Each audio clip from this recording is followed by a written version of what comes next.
देखो बाबू, कल का एक क्लास चला संविधान का, आज दूसरा दिन है। कंटिन्यूली अभी कुछ दिन चलेंगे, मतलब संविधान का कोई भी क्वेश्चन आपसे मतलब बाकी नहीं जाएगा। इसे पढ़ लीजिएगा। पॉलिटिकल से आप लोगों का बहुत सारे क्वेश्चन इन्हीं सब चीजें पूछता है। देखो, कल के बाद से आज का दूसरा क्लास है। संविधान सभा के प्रमुख समितियों के अध्यक्ष अभी कुछ लिखे हैं बाबू, कुछ पढ़ लिया जाए। इसमें से संचालन समिति, अब संचालन तुम लोग जानते हो बाबू कि पहली बार अस्थायी अध्यक्ष जिसको बनाया गया था डॉक्टर सच्चिदानंद सिन्हा को बनाया गया था। स्थायी बनाया गया था किसको? तो डॉक्टर राजेंद्र प्रसाद को। और उसी तरह उनको संचालन दे दिया गया कि अब आपकी जिम्मेदारी है। तो संचालन समिति कौन थे? डॉक्टर राजेंद्र प्रसाद। हाँ, डॉक्टर राजेंद्र प्रसाद। अब प्रारूप समिति कौन थे? भीमराव अम्बेडकर, डॉक्टर भीमराव अम्बेडकर। इनके बारे में कुछ यहाँ पर हम थोड़ा सा लिखे, थोड़ा यहाँ पर सुन लीजिए। दुनिया भर के संविधान को बारीकी से परखने के बाद डॉक्टर भीमराव अंबेडकर ने भारतीय संविधान का मसौदा तैयार किया। कहने का मतलब कि देखो, यहाँ पर तुम लोग कल ही बताए थे कि भारत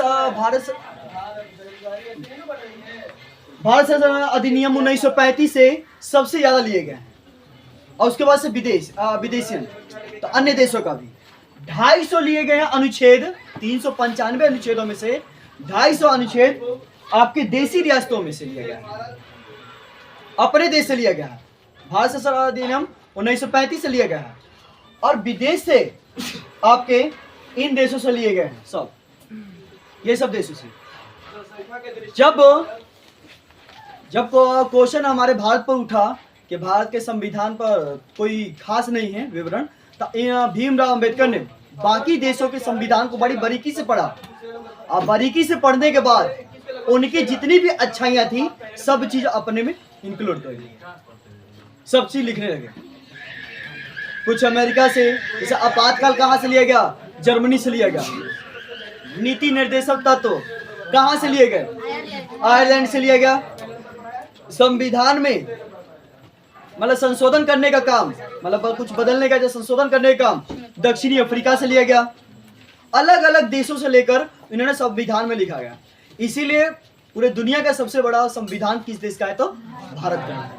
ठीक है, तो भीमराव अंबेडकर ने बड़ी बारीकी से पढ़ने के बाद से उसका मसौदा तैयार किया और उसका प्रारूप तैयार किया, और उसके बाद से संविधान है। इसीलिए भारत संविधान के पिता किसको माना जाता है? भीमराव अंबेडकर को माना जाता है। उसके बाद से प्रांतीय संविधान समिति कौन है? सरदार वल्लभ भाई पटेल, सरदार वल्लभ भाई पटेल। संघीय संविधान समिति कौन है? पंडित जवाहरलाल नेहरू। उसके बाद से राष्ट्रीय ध्वज संबंधी समिति कौन थे? हाँ, राष्ट्रीय ध्वज जानते हो ना? हाँ, राष्ट्रीय ध्वज संबंधी समिति किसको बनाया गया था? डॉक्टर राजेंद्र प्रसाद। इनमें से एक क्वेश्चन आपके एग्जाम में हमेशा पूछता है, हमेशा। उसके बाद से 3 जून 1947 को यह घोषणा कर दी गई कि भारत का बंटवारा होगा। 3 जून को ही बंटवारा होने के प्लान था। किसके बीच में? तो भारत और पाकिस्तान। यहाँ पर पाकिस्तान, भारत और पाकिस्तान के बारे में बंटवारा किस तरीके से लाया गया था? 3 जून 1947 को। तो अब जो है भारत जो है अपनी आजादी 15 अगस्त को मनाता है 1947, और जबकि पाकिस्तान कब मनाता था? 14 अगस्त 1947। अब देखो, देश के विभाजन के बाद से, उससे पहले, देश के विभाजन से पहले संविधान में जो सदस्यों की संख्या जो थी 389 यही थी ना। लेकिन विभाजन के बाद सभा का पुनर्गठन फिर से हुआ। कब किया गया था? देखो, आजादी के बाद से 15 अगस्त के बाद से 31 अक्टूबर 1947 को दोबारा संविधान सभा का एक गठन हुआ था। और उस समय सदस्यों की कुल संख्या, देखो ये विभाजन के बाद बता रहा है, वो विभाजन से पहले बताया गया तो कितना था? तो 389। आइए, संविधान मतलब देश के विभाजन के बाद संविधान सभा के सदस्यों की कुल संख्या कितनी थी? 299, जिसमें 229 प्रांतीय निकला और उसके बाद 70 देसी रियासतों का था। उसके बाद से ये तो तुम लोगों को अभी बताया कि दुनिया भर के संविधान को बारीकी से परखने वाला शख्स कौन थे? तो भीमराव अंबेडकर जी थे। ठीक है, जिन्होंने भारतीय संविधान का क्या तैयार किया? तो मसौदा तैयार किया, मसौदा। अब आपसे बार बार पूछता है भारतीय संविधान का मसौदा किसने तैयार किया था? भीमराव। अभी इसी का ही ना देता है प्रारूप समिति, किसी का रूप देना, संविधान का रूप तैयार करना।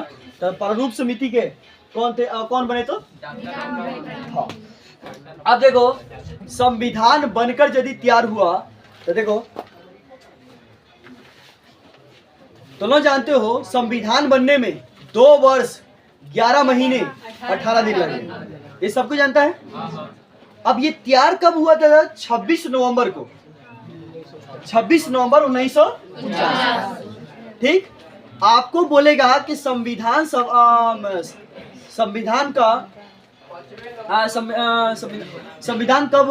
संविधान को कब अंगीकृत किया गया? तो आपको 26 नवंबर, इसीलिए 26 नवंबर को संविधान दिवस भी मनाया जाता है। हमेशा हर साल 26 नवंबर को संविधान दिवस, 26 नवंबर को ये बन के तैयार हो चुका था। लेकिन इसे लागू कब किया गया था? 26 जनवरी को, ठीक 2 महीने बाद, अगले साल 49 के बाद से 50, ठीक 2 महीने बाद। ये डेट क्यों रखा गया 26 जनवरी ही? तो इसका एक रीजन है। तो लोगों को कभी बताए होंगे भारतीय राष्ट्रीय आंदोलन के दौरान पढ़ा रहे थे तो उस समय पंडित जवाहरलाल नेहरू के नेतृत्व में 26 जनवरी 1930 को पहली बार लाहौर में रावी नदी के तट पर आपका तिरंगा फहराया गया था, राष्ट्रीय ध्वज फहराया गया। उसी डेट के याद रखने के लिए वो 26 जनवरी को वो लोग स्वतंत्रता दिवस मनाते गए। लेकिन हम लोग तो स्वतंत्र हुए 15 अगस्त को ना। जब 15 अगस्त को स्वतंत्र दिवस हुए तो इसीलिए इन्होंने 26 जनवरी को स्वतंत्र दिवस ना करके गणतंत्र दिवस कह दिया।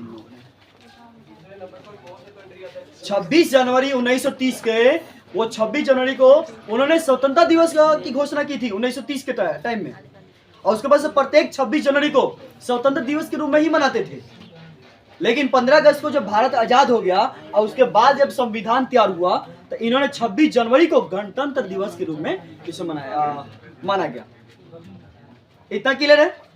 उसके बाद से देखो संविधान निर्माण में ये बहुत कम पूछता है, लेकिन तभी याद रखना है।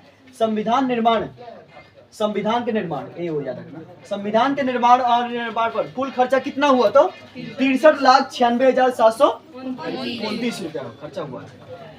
संविधान सभा ने 22 जुलाई 1947 को राष्ट्रीय ध्वज को अपनाया था। राष्ट्रीय ध्वज मतलब झंडे को अपनाया कब? ये पूछता है बहुत आली के सामने कि राष्ट्रीय ध्वज कब अपनाया गया? 22 जुलाई 1900। राष्ट्रीय ध्वज संबंधी समिति किसको बनाया गया था? डॉक्टर राजेंद्र प्रसाद को। ये 22 जुलाई को, 3 जून को विभाजन का घोषणा है। 22 जुलाई को आपका राष्ट्रीय ध्वज मनाने का राष्ट्रीय ध्वज को अपनाया गया। उसके बाद से 24 जनवरी को याद रखना, 24 जनवरी और 26 जनवरी दोनों। 24 जनवरी को वैसे तो आखिरी बार संविधान को दोबारा पढ़ा गया, आखिरी बार तो वो है 24 जनवरी। उसी समय हस्ताक्षर हो चुके थे। हस्ताक्षरों की कुल संख्या कितनी थी ये तुम लोग बताना कल, ठीक? और उसमें महिलाओं की संख्या कितनी थी, ठीक? कितने महिलाओं ने हस्ताक्षर किए थे संविधान? अच्छा ये बताओ 24 जनवरी 1950 को राष्ट्रगान अपनाया गया। राष्ट्रगान जानते हो ना? राष्ट्रगान में क्या आता है? जनगण मन ना। हाँ, राष्ट्रगान को अपनाया गया 24 जनवरी 1950 को।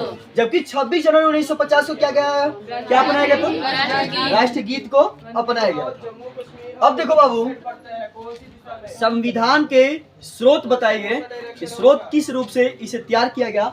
तब देखो पहले देसी स्रोत अपने देश का। तो तुम लोग जानते हो कि सबसे ज्यादा संविधान में 395 अनुच्छेदों में से 250 अनुच्छेद भारतीय शासन अधिनियम 1935 के तहत लाया गया लिया गया है 250। और बाकी जो बचे कितने बचे? 145 ना। वो कहाँ से लिए गए तो? विदेशी से। हाँ विदेशी, जिसमें से आप लोग को यहाँ पर दक्षिणी अफ्रीका, रूस, Japan, America, Britain, Australia, Ireland, Germany, Canada. फिर से एक बार बोल देते हैं, यदि उसमें से कटे तो थोड़ा सा देख लेना। दक्षिणी अफ्रीका, रूस, Japan, America, Britain, Australia, Ireland, Germany, Canada. अब ये कल हम पढ़ाएंगे। सबसे इंपॉर्टेंट तो यही है कि आयरलैंड से क्या लिया गया, तो नीति निर्देशक तत्व। जर्मनी से क्या लिया गया, तो आपातकाल की घोषणा। आपातकाल आपका जर्मनी से लिया गया। और उसी प्रकार से अमेरिका से क्या लिया गया, मौलिक कर्तव्य रूस से लिए गया। अब मौलिक अधिकार आपके अमेरिका से लिए गए। अधिकार क्यों लिया गया अमेरिका से, ये कल हम बताएंगे तुम लोग को। अमेरिका से ही क्यों लिया गया मौलिक अधिकार, ये कल हम बताएंगे। क्योंकि तुम लोग जानते हो कि पूरे विश्व में सबसे शक्तिशाली देश जो है अमेरिका है। और वहां पर थोड़ी सी भी दिक्कत होती है तो वहां के लोग अपने अधिकार के लिए खड़े हो जाते हैं। तो वहाँ का मौलिक अधिकार सबसे मजबूत है, इसीलिए वहां से हम लोग को क्या लिया गया, तो मौलिक अधिकार लिया गया।